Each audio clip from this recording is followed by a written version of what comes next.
ओम नमो आदेश हरित प्रणाम। देवदर्शन आदि और प्रसिद्धादि कालंदी की इस पवित्र भूमि को नमन।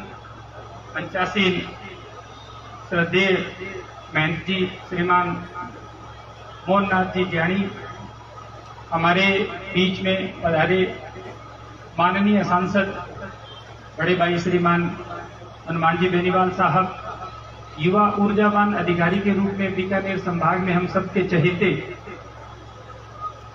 संभागीय आयुक्त महोदय श्रीमान नीरज के पवन साहब, वृत्ताधिकारी बाजिया जी, मेरे प्रिय विद्यार्थी विजयपाल, सभी तमाम मंच पर मौजूद मेहमान, यहाँ उपस्थित सभी सम्माननीय बुजुर्ग, माताएं, बहनें और युवा साथियों, सबसे पहले तो आपको और हम सबको इस पावन मेले की हार्दिक शुभकामनाएं। चूंकि मंच के ऊपर काफी अतिथि हैं, मुख्य कार्यक्रम हमारा शब्द और अग्नि नृत्य का है, वो भी होना है, तो मैं संक्षेप में थोड़ी सी बात डाबला तालाब की करना चाहूंगा। आप में से कितने लोग हैं जो डाबला तालाब की हमारी जो मुहिम है उसके बारे में जानकारी रखते हैं? जरा हाथ खड़े करें प्लीज। धन्यवाद। मतलब आज का जो सोशल मीडिया का जमाना है, अखबार वगैरह हर जगह पहुंचते, उसके बावजूद भी 50% लोग ही हम में से नहीं है जो डाबला तालाब की मुहिम के बारे में जानकारी रखते हैं। जब हम ये बात करते हैं कि जसनाथ जी ने 500 साल पहले पर्यावरण और पारिस्थितिकी की जो शिक्षा दी, जिस शिक्षा पे आज पूरी दुनिया को चलने की जरूरत है और उस शिक्षा के रास्ते पे चल के दुनिया को बचाया जा सकता है, क्योंकि अब जितने भी बड़े सम्मेलन होते हैं उसमें धरती पे जीवन कैसे बचे इसको लेके चिंता होती है। उस स्थिति में जब हम में से 50% लोग ही डाबला तालाब की मुहिम के बारे में नहीं जानते तो ये सोचने की बात है। मैं थोड़ा सा निवेदन करूं कि डाबला तालाब जिसके बारे में हम सब जानते हैं जसनाथ जी की अवतार भूमि है, वो पिछले लंबे समय से अवैध खनन का शिकार रही है। अभी 7-8 महीने पहले फरवरी माह में जब मुझे इस बात की जानकारी मिली, मैंने प्रशासन से निवेदन किया, प्रशासन साथ में आया और वहां पे अवैध खनन रुका। उसके बाद में हमने 100 से ज्यादा गांव की यात्रा की, लोगों को जोड़ा और वो 300 बीघा भूमि है जो प्रशासन ने सीमा ज्ञान करवा के और बताई। और हमारे बीच में बीकानेर संभाग के प्रशासन के मुखिया संभागीय आयुक्त महोदय बैठे हैं। आपका लगातार सक्रिय सहयोग, आशीर्वाद, समर्थन इस मुहिम को रहा। इस वजह से वो पूरी भूमि है उसके ऊपर समाज के सहयोग से तारबंदी हो गई है। आप सुबह एक को वो देख के जाएं, सारे यहाँ से दूर नहीं है। इससे आपको ये होगा कि सार्वजनिक जमीन जिस पे आप जगह जगह औरण गोचर पे हर जगह कब्जे हो रखे हैं, प्रभावशाली लोगों ने करवा रखे हैं, हम दोष प्रशासन और पुलिस को दे देते हैं, करते हमने से ही लोग हैं बीच के। तो किस तरह से हमने खनन माफियाओं के शिकंजे से उस पवित्र भूमि को मुक्त करवाया और पूरी भूमि के ऊपर एंगल, लोहे की जाली और तार लगा करके 50 लाख रुपए से पूरे 12 मुरब्बे जो हैं वो सुरक्षित कर दिए गए हैं। उसमें 30,000 नए पौधे लगे हैं। एक 75,000 पौधों की जन पौधशाला स्थापित की गई है जसनाथ जी के नाम पे। ये पूरे भारत में पहली बार इतनी बड़ी जन पौधशाला है जहाँ की विश्व स्वास्थ्य संगठन द्वारा जिस पेड़ को सुपर फूड की श्रेणी में रखा गया सहजन, उसके पौधे रूप प्रसाद में है। तो वो रूप प्रसाद भी आप जरूर लेके जाएं, अपने घरों में लगाएं, रिश्तेदारों को दें। उसका पौधा जब 2-3 महीने का हो जाता है उसके बाद में 20-30% पत्ते उसके उतार के 2 दिन के लिए छांव में सुखा दें। फिर उसका जो पाउडर है उसको आप 1 चम्मच रोज आटे में जैसे गूंथते हैं, नमक मिलाते हैं, उस तरह से मिला करके उसको खाएं। बहुत सारे रोगों और बहुत सारी कुपोषण से संबंधित समस्याओं का वो समाधान करता है। तो इस मुहिम को हमें आगे बढ़ाना है। डाबला तालाब की मुहिम को हम प्रशासन के सहयोग से जो आगे बढ़ा रहे हैं, उसका जो मकसद है वो ये है कि 500 साल पहले पर्यावरण और पारिस्थितिकी को लेकर के जो बात जसनाथ जी ने कही, वो बात पूरी दुनिया में किसी भी चिंतक ने नहीं कही, ना जसनाथ जी से पहले ना ही जसनाथ जी के बाद में। क्योंकि जसनाथ जी की जो बात थी उस बात में एक चीज और थी, वो ये थी कि अपने हाथ से एक्शन करना। जाल जिसके हम सब धोख लगाते हैं उनके हाथ का लगाया हुआ। ऐसा 500 साल पहले कोई चिंतक पैदा ही नहीं हुआ, अवतरित ही नहीं हुआ जिसने अपने हाथ से ग्रीन एक्शन किया हो। इसके अलावा जो स्थानीयता का पर्यावरण में बोध उन्होंने दिया, रुस्तम जी दिल्ली जाते हैं, दिल्ली फतेह करते हैं, निकलते हैं, अग्निकुंड में से हाथ में मतीरा और सिट्टा होता है। हमारा ये निशान शाही ध्वज कहीं रोपा जाता है, जब जागरण देने मेहनतगढ़ जाते हैं तो किस में रोपा जाता है? बाजरे से भरी हुई बाल्टी में। हमारा मुख्य प्रसाद किस चीज का है? कीचड़े का। आज पूरी दुनिया ये कहती है, अभी अगले महीने जैव विविधता और क्लाइमेट चेंज को लेकर के बड़ा सम्मेलन हो रहा है मिस्र में, उसमें भी इन्हीं सब मुद्दों को लेकर के बात होगी कि अगर हमें धरती पे जीवन को बचाना है और जैव विविधता को बचाना है तो हमें स्थानीयता को पकड़ना होगा। स्थानीयता की जो समझ जसनाथ जी के दर्शन में मिलती है वो पूरी दुनिया में कहीं नहीं मिलेगी। लेकिन दुनिया को ये बात पता कैसे लगेगी? तब पता लगेगी जब जसनाथ जी को मानने वाले हम जितने भी उनके अनुयायी हैं, सब के सब जसनाथ जी की पर्यावरणीय शिक्षाओं को अपने मन में उतारें। इसीलिए हमने संकल्प लिया कि दावला तालाब जो उनके अवतार भूमि है उसको पर्यावरण का तीर्थ बनाएं। कैसा तीर्थ? जिसमें मरु पारिस्थितिकी की सब तरह की जितनी हमारे रेगिस्तान में वनस्पति हो सकती है, छोटी और बड़ी, वो सारी वनस्पति वहां पनपे। और आपको ये जान के खुशी होगी कि 100 से अधिक किस्म की छोटी वनस्पति, जिसमें कई तरह की घास और कई तरह की वनस्पति ऐसी है जिनके बारे में मैं खुद नहीं जानता, वो वहां पे पनप रही है। अभी संयुक्त राष्ट्र संघ ने उसके ऊपर एक बहुत अच्छी पोस्ट लिखी, ट्वीट किया। और इससे पहले रॉयटर्स फाउंडेशन जो दुनिया की सबसे बड़ी न्यूज एजेंसी है, उसने जसनाथ जी के पर्यावरणीय दर्शन को कवर किया।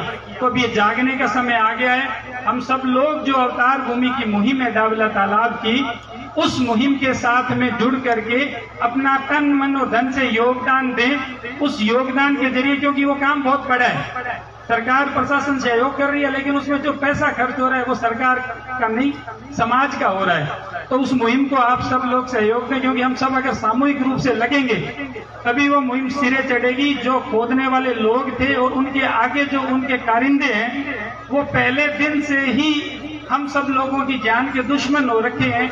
इस तरह के कई ऑडियो मैसेजेस जो हैं जिसमें मारने तक की धमकी दी जाती है, प्रशासन पुलिस अभी उनको पाबंद कर रही है, वो सब तो है ही है। इसके अलावा वो अभी कोर्ट तक जाने की बात कर रहे हैं और कर रहे हैं।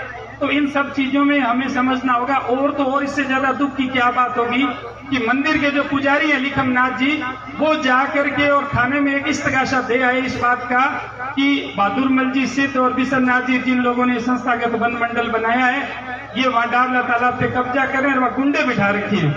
अब वहां गुंडे कौन है? गुंडे हैं अपने समाज के वो बुजुर्ग जिनको हाथ जोड़ करके हमने कहा कि आप जाके वहां रहो, संभालो।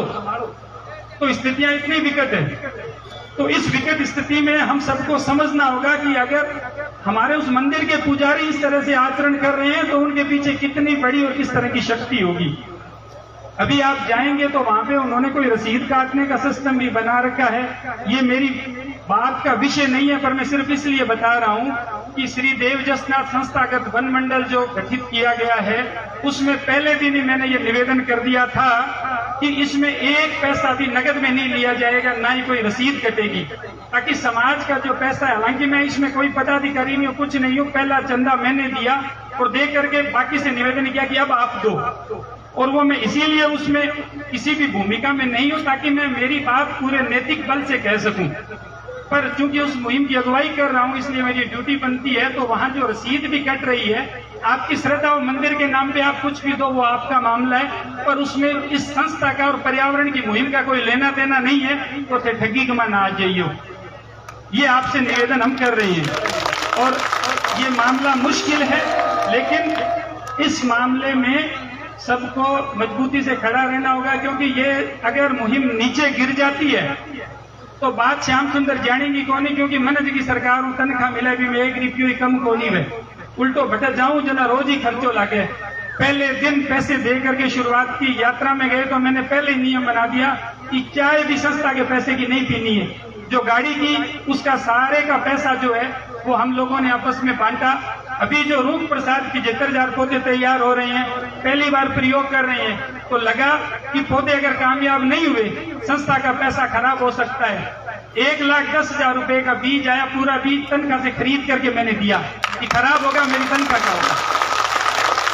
इसके अलावा रोज गाड़ी लेके जाते हैं, चाय भी वहां पीते हैं, वो चाय भी हम हमारे पैसे की पीते हैं, भले ही हमने संस्था में चंदा दे दिया, वो संस्था का पैसा हो गया, अब हमारा नहीं है। पिछले महीने हम गए एक जगह, मोहननाथ जी भी वहां पे थे जागरण में, तो उस जागरण में मेरा उद्बोधन सुन करके प्रेम भाई साहब, उनके पिताजी के दोनों ही सन्यासी हैं, उन्होंने 11,000 रुपए मुझे दे दिए दक्षिणा में। मैं क्यों मन क्या कहती हूँ, मैं कोई महाराज थोड़ी हूँ, पर वो जबरदस्ती बात दे दिया। मैं क्योंकि दे दिया तो मैं तो डाबले तालाब में अगले दिन जमा करा दूंगा। मैं कोई महाराज हूं तो जेमन चढ़ाओ, मैंने क्या चढ़ाओ, मैं चढ़ाऊं क्या थारू ले। कुल मिला के ये बात निवेदन करने का मकसद इतना ही है कि दो छोटी छोटी आप लोग जुड़े, साधारण से साधारण आदमी। इसके लिए हमने रिवाज चलाई है रूख रीत और लीली लाग। रूख रीत मतलब हर व्यक्ति 1 रुपया रोज दे, उसका खाता खुला हुआ है, QR कोड है, 365 रुपए साल के बनते हैं। अगर 10,000 लोग भी जुड़ जाएं तो कितनी बड़ी राशि होगी। वो लीली लाग हमारे आप लाग जाए नहीं, सुमटनी सुमटनी लैंड जावा जना कहा हमारी कोई लाग है तो बताओ भैंसवास नहीं की, तो डाबले तालाब की लाग क्यों कौन शुरू करा, कोई हेडो बी पर। तो जीवन में कुछ भी अच्छा हो उस पर आप डाबला तालाब को 500, 1100, 2100 लाख दें, क्योंकि इस प्रक्रिया के जरिए हम एक नया रिवाज शुरू कर देंगे। और यही तो जसनाथ जी चाहते थे कि हम लोग पर्यावरण के रास्ते पे विचारवान बन के कुछ करें ताकि दुनिया सीखे, और ये इतना बड़ा योगदान होगा। अभी मेरे पास में कल ही फोन आया फ्रांस से, एक वहां से फ्रेंच टीवी की जर्नलिस्ट आना चाहती है। उन्होंने मुझे ये कहा कि आप बिश्नोई हो क्या, भी आप इतना अच्छा काम कर रहे हो। तो मैंने कहा नहीं जी, मैं तो बिश्नोई नहीं हूं, मैं तो जाट हूं, जसनाथ ही जाट हूं। तो उस समय मुझे इस बात का दुख भी हुआ कि हालांकि ये अच्छी बात है कि हमारे बिश्नोई भाई बहुत बढ़िया काम करे, पर दुख भी हुआ कि जसनाथ जी का इतना बड़ा दर्शन, इसके बावजूद हम लोग सोए हुए आज ही राबड़ी चा पी गए। तो ये पहचान बनानी है ना, ये पहचान डावला बना सकता है। इसलिए वो मुहिम किसी एक ग्रुप की मुहिम नहीं है, उन सब लोगों की मुहिम है जो जसनाथ जी की शिक्षाओं में आस्था रखते हैं। अंतिम बात, विजयपाल मेरा छोटा भाई स्टूडेंट है, जब ये प्रेसिडेंट बना बहुत अच्छा लड़का है, लेकिन उस समय इतना पारंगत नहीं था बोलने में, तो हम चिंता करते थे कि जितना अच्छा ये अंदर से उतनी अच्छी बात कहे तो कितना बढ़िया हो जाए। आज सुन के खुशी हुई कि बिल्कुल एकदम सही रास्ते पर अपनी बात अच्छे से रख रहा है। तो जो नशा मुक्ति की बात कही वो बहुत बढ़िया बात है। जसनाथ जी तो कह भी गया 36 नियमा में कि कालो पानी पीजे नहीं, नाम इसका लीजे नहीं, तो ये बीमारी ना पा छोड़ा, वरना जगह चित्ते की बात पंजाब के माँ करा नोखा तक आ गयो, और वो दिन दूर को नहीं, जमीन को पानी खत्म हो गयो, नीचे को एरिया के माँ टापर पिकअप ने लूटना शुरू कर दियो। 10-15 साल में आ स्थिति अगर जे नहीं संभली तो घर में घुस के लुटेला, क्योंकि पड्डे है को नहीं, जमीन को पानी खत्म हो गया कर सीखे। तो स्मगलिंग एक बड़ी समस्या है, लॉ एंड ऑर्डर को इश्यू को नहीं है, वो सोशल स्ट्रक्चर को इश्यू है। अपने परिवार ने बर्बाद कर देगा, सोसाइटी ने बर्बाद कर देगा। और इस जगह ज्यादा बढ़िया जगह हूँ कौन सके नशे के विरुद्ध संकल्प लेने की। मैं जब यात्रा का माजना पढ़ो तो कोई होगी एक जगह यात्रा में माने एक तरफ तो वे सम्मान दे, दूसरी तरफ यहाँ हाथ करके चढ़ू के अंदर और माने परोस्यो, क्या समझो यो मैं क्यों रहा मनवार थोड़ी है मनवार को नहीं। आप जसनाथ जी का अनुयायी जी अगर आप बात है तो कितनी माड़ी बात है। तो बाड़मेर का जगह भाई आएड़ा है, जोधपुर का आएड़ा है, अब निवेदन करा कि बूढ़िया के नाम पर खराब चीज ने आगे ना बढ़ाओ। नशे की तरह की मनवार नहीं, और नशे को व्यापार है, सामाजिक विकृति है, कुरीति है। आप कोई भी शादी के अंदर या मोखान के अंदर जब भी किन्हीं मनवार के नाम पर अफीम परोसा तो आप बहुत माड़ी बात है। आ नशे ने सामाजिक स्वीकृति है, बिना टाबर सीखे ठीक पिए जगह बूढ़िया बीड़ी पिए, बंगा पोता टोटा पिए, पहला लुकर पियर बाद में सामने पीड़ लग जाए। तो इन चीज ने समझो और अठे छोड़ो। अंतिम बात, 3 दिन पहला दाती ने धोखा में हर जगह बात की, जसनाथ जी बहुत बड़ो संदेश दे के गया। वो संदेश की महिला नागे रखो, महिला नागे रखने के लिए सबको पहला जरूरी हो कि आपने जितनी गाल है, हर गाल के में लुगाई है, या तो माँ है या बेटी है या बहन है, और दुनिया में आ 3 रिश्तों पवित्र रिश्तों को नहीं आदमी कर कोई। तो निवेदन है कि गाल छोड़ दो, जग दिन सम्मान उसी, जग दिन धोख आई उसी, अगर गाल करना तो धोख आई को नहीं है। मान सम्मान भी होंगे लिए धन्यवाद, हरित प्रणाम।